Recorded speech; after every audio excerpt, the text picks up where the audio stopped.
Hello, everyone, and welcome to Hello Word, the podcast that makes learning English fun and easy.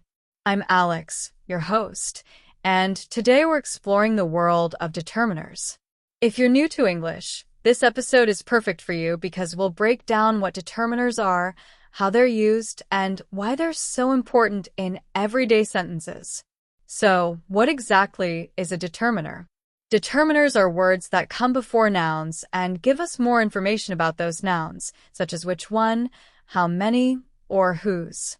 Some common determiners you've probably heard are a, the, this, and some. Let's look at a few examples to understand better.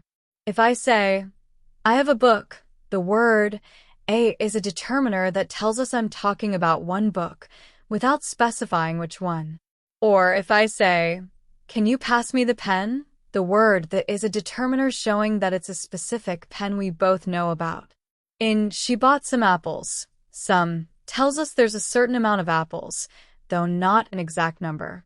Now, think about how you'd use determiners in everyday conversations.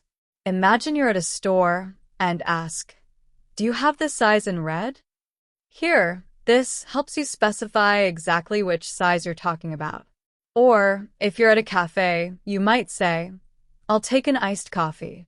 The determiner "an" is used before iced coffee to indicate you want one but not a particular one.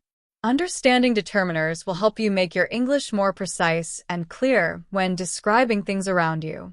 If you're finding this helpful, don't forget to subscribe to Hello Word and leave us a review.